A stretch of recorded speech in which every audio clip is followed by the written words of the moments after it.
Welcome. In this part 2, we are just picking up on the conversation we started off last time that basically has to do with addressing the aspect of struggling with pregnancy.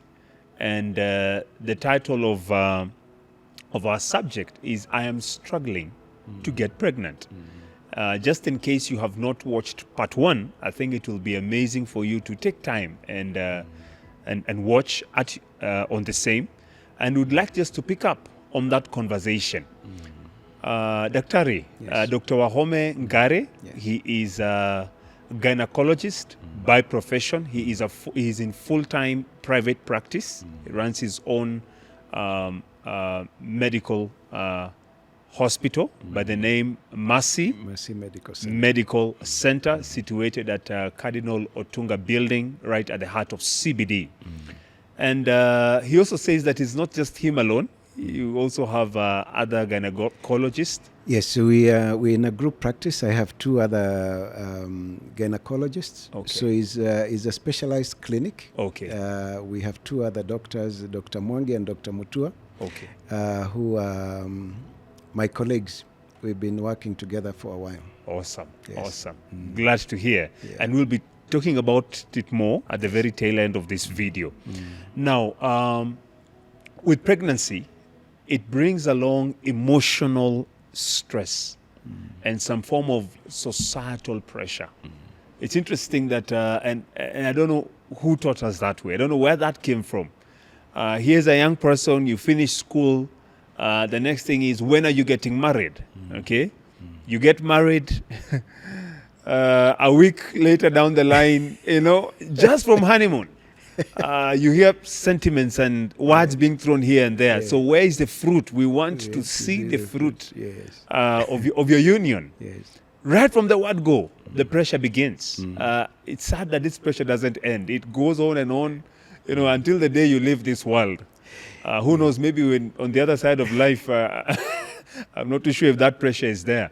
So, Dr. tell us, how do you, and with your experience with patients and couples, how do we navigate this? How does that viewer navigate that situation? I think the reason is because we get married to have a family. We do not get married to have sexual relations. And therefore, the intention of the couple is to start a family. Yes. And the expectation of the society is that there will be fruitfulness in this family.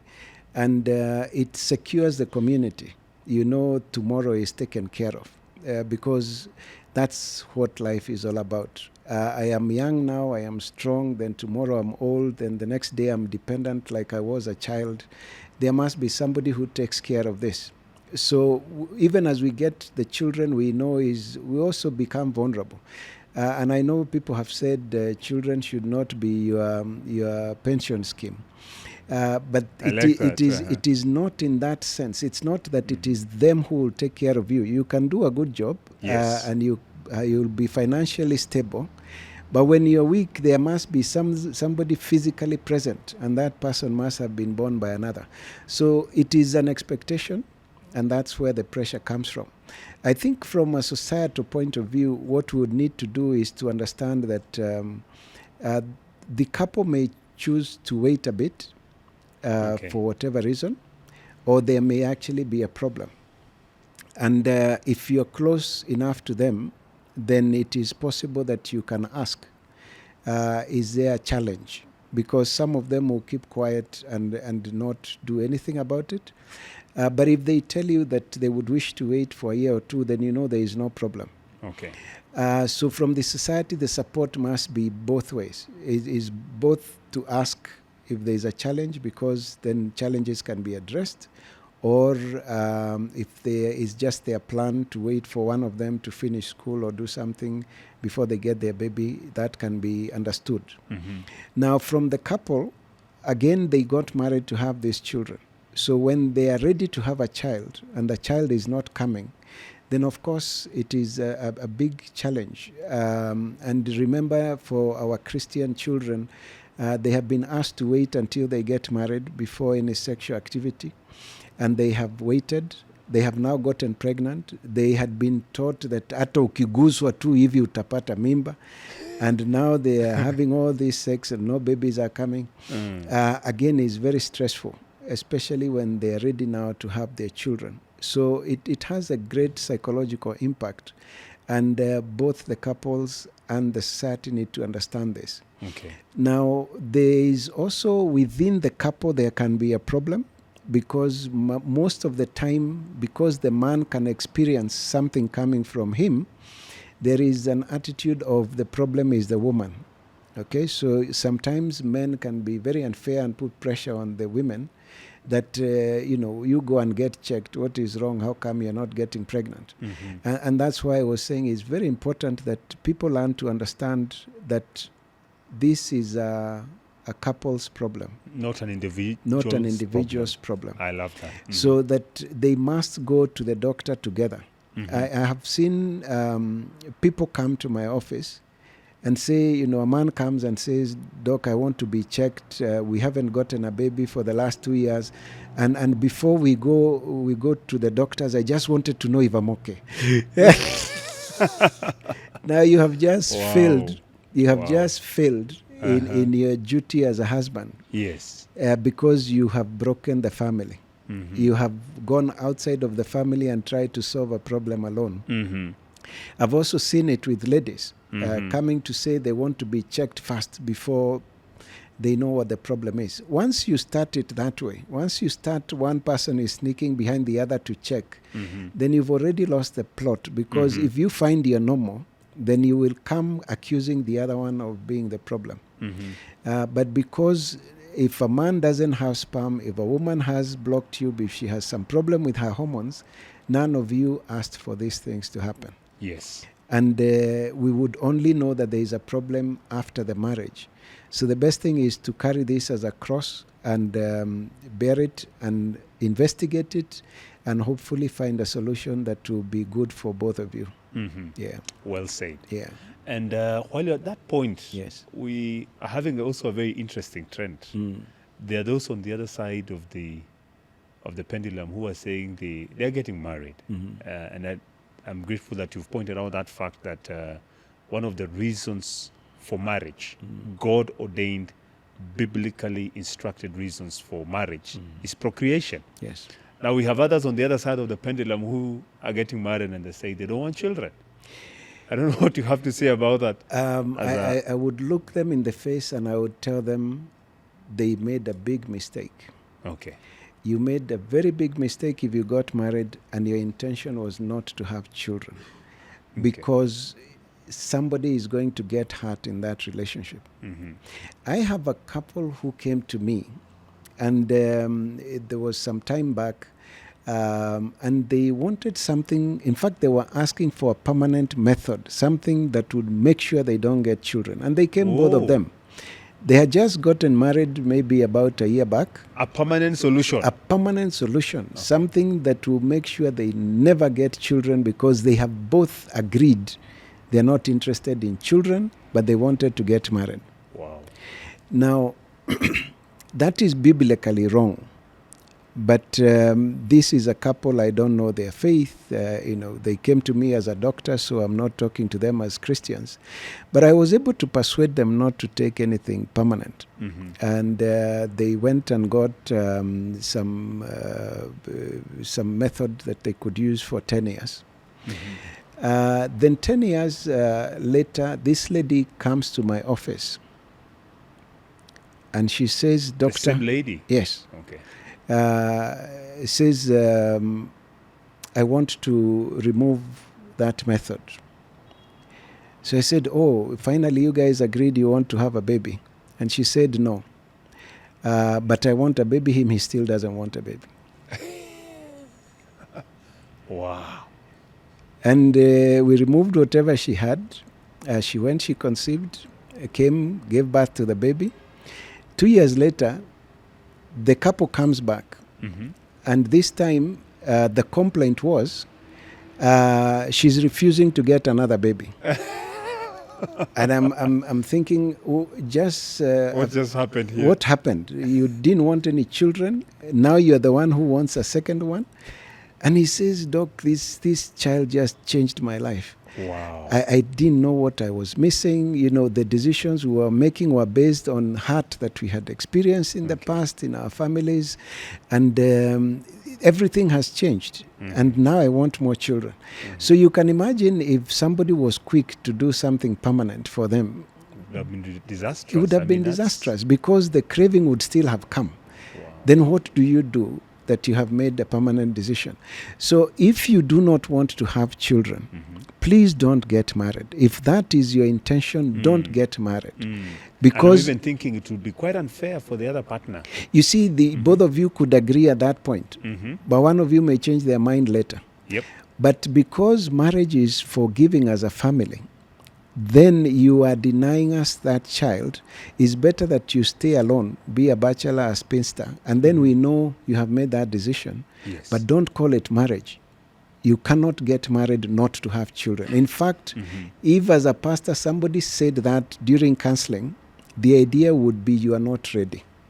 Yes. You are not ready for this institution you are totally asking agree. for. So that's what I would say to them. Wow. Yeah. And I like what you say that don't take any permanent move.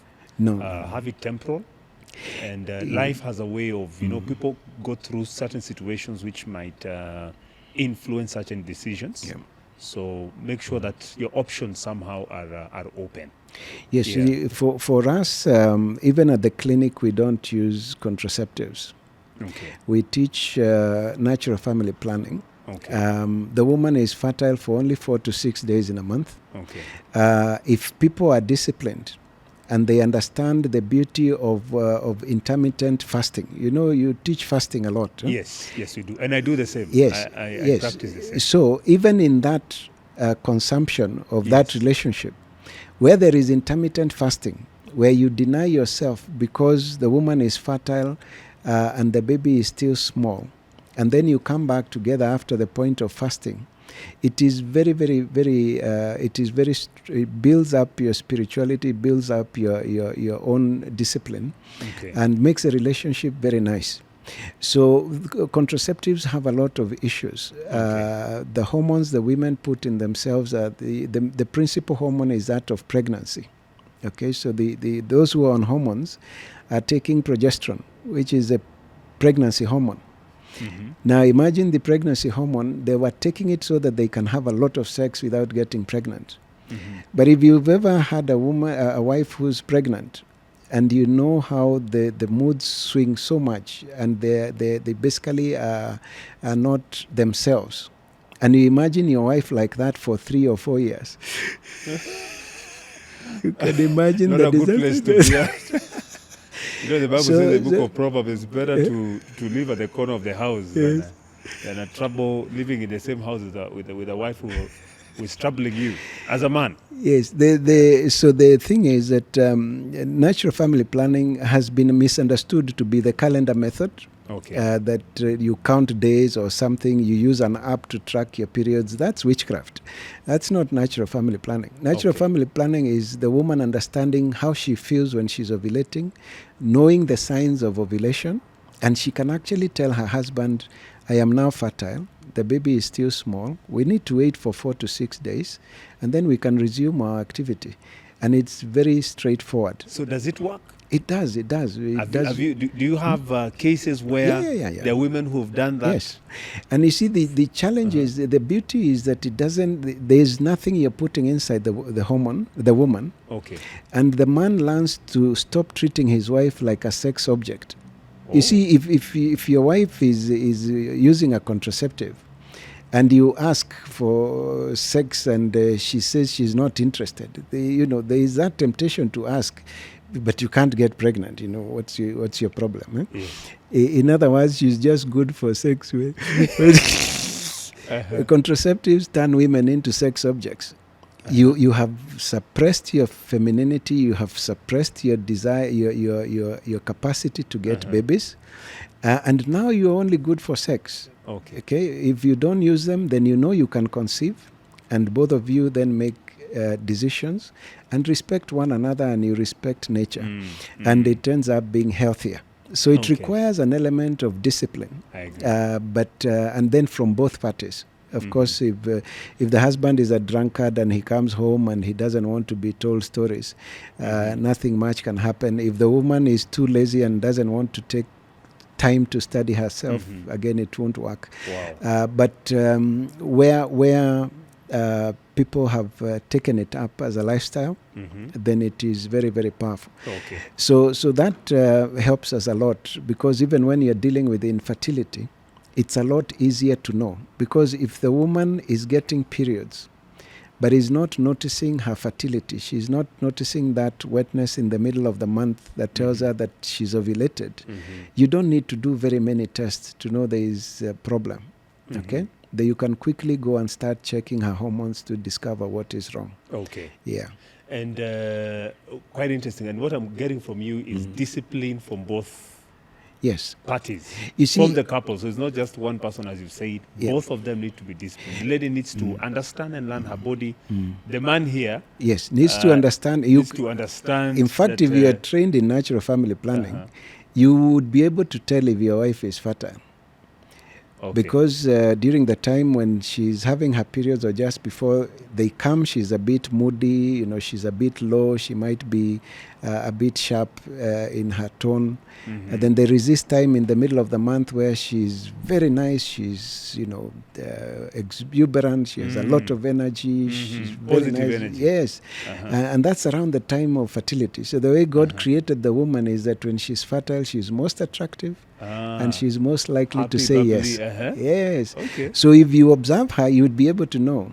So it's a very interesting thing. Okay. Now, why we find it useful is because even when you're dealing with now the psychological issues of the couple in their difficulty to get pregnant, if you do your test and you find it is the man who doesn't have sperm, then you'd need the woman to rise up and be able to support this man, understand it's not his choice, and affirm him, and agree that we can raise a child who is adopted, just so that we become parents and we have somebody we can share our life with.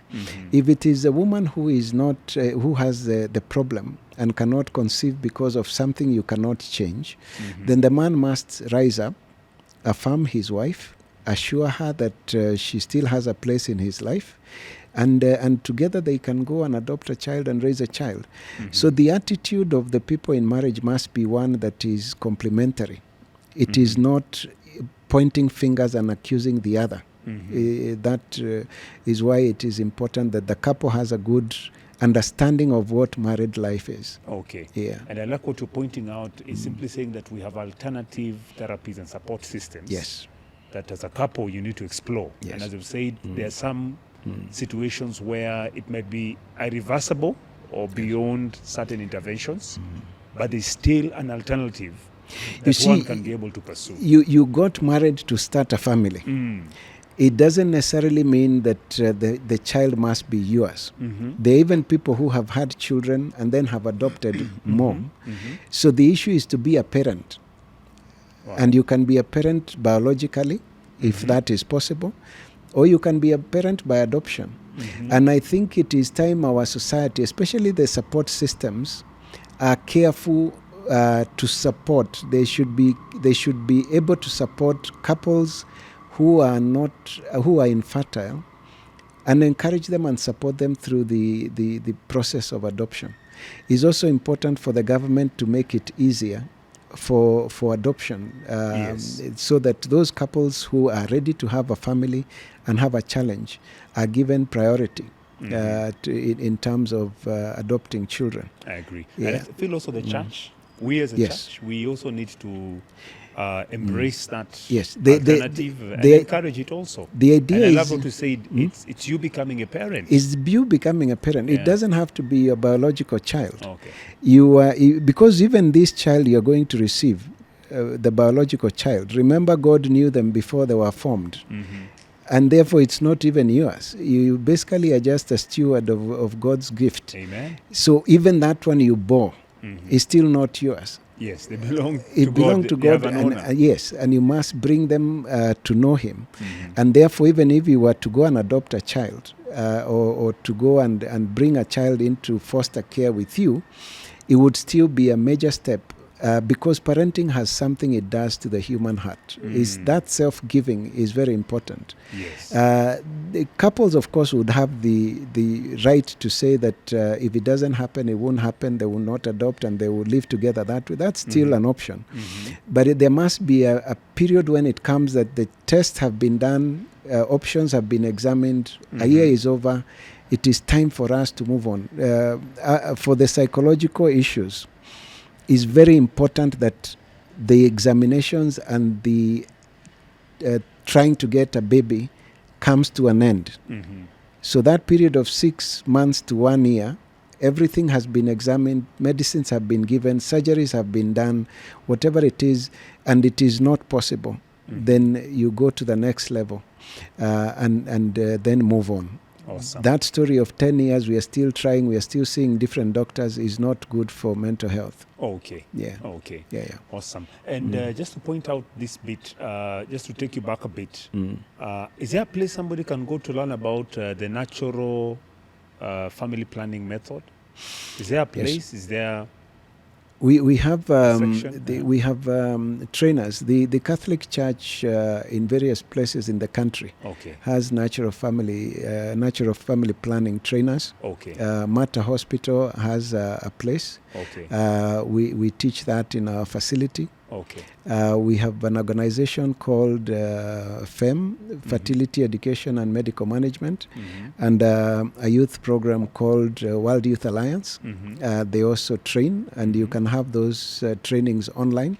Okay. So they are, if you seek, you can find. Okay. Awesome. Thank you. Yes. Thank you for just mentioning those options. The only for thing I audience. would want to say is that it is not taught in medical school. Oh.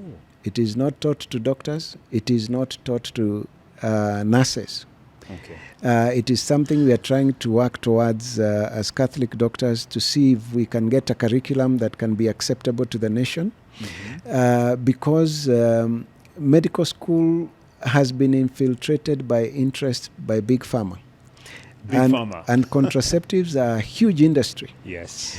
It's a cash cow. Ideally, as a doctor, I should be able to tell my patients, I'm Catholic, but I've been trained as a doctor, and in fact, I was brought up in the PCA church. So in my early life as a gynecologist, I was giving contraceptives. I stopped because I moved to the Catholic Church, but also because they are not medicines. And this is something people don't seem to understand. A medicine is a drug that you take to prevent or to treat an illness. And pregnancy is not an illness. Wow. So you're using something to stop a natural process. And by doing so, you interfere with the nature of the body. So I don't give them because they are not medicines. I don't need to give them. Why are doctors and nurses trained?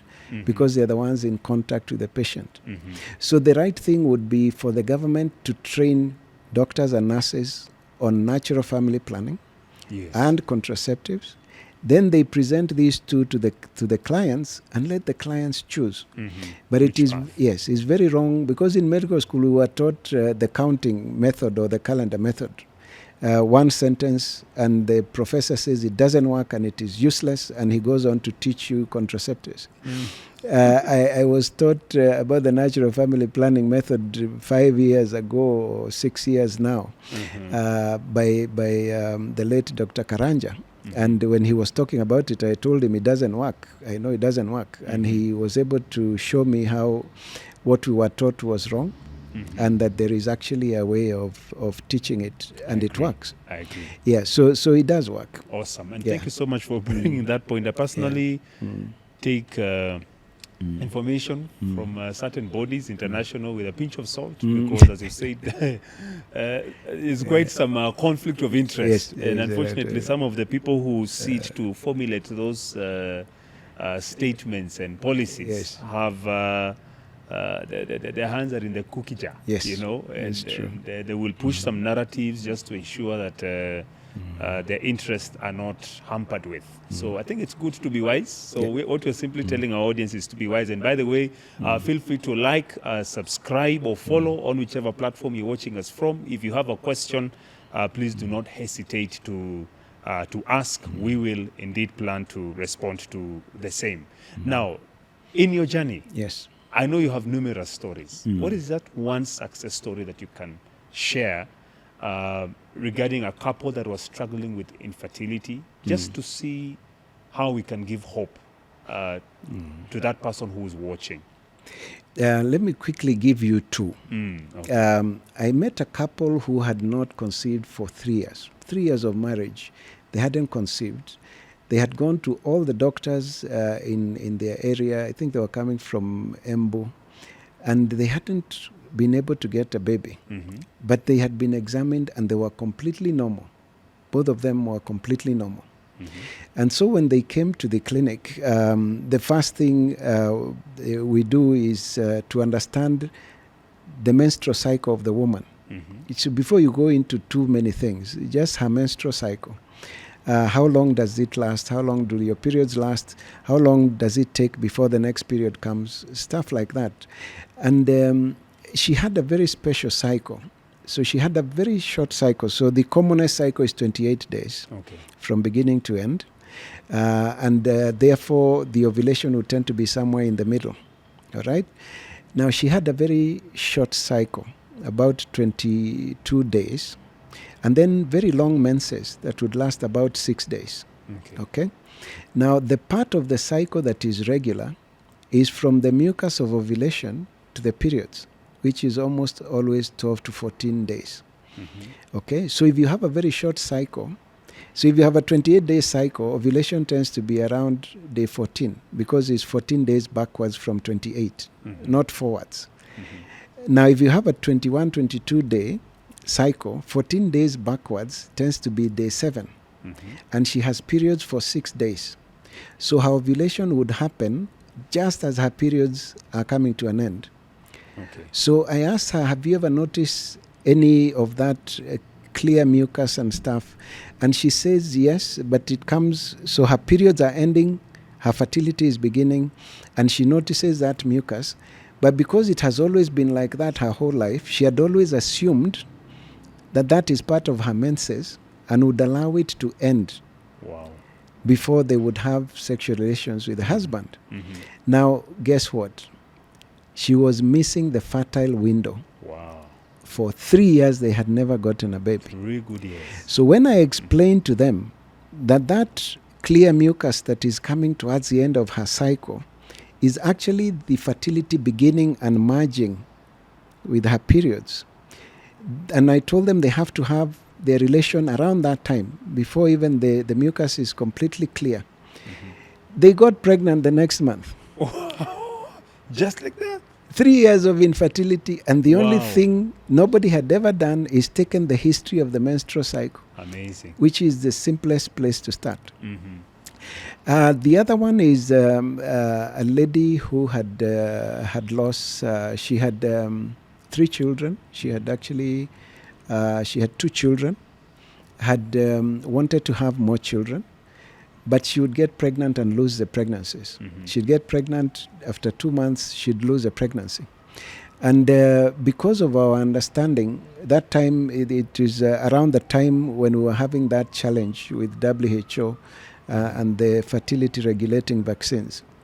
Because of our understanding of the fact that there are antibodies that are destroying the hormone that is supposed to support pregnancy, we have been able to formulate a treatment that then would counter that challenge based on the studies that they used to develop the vaccine.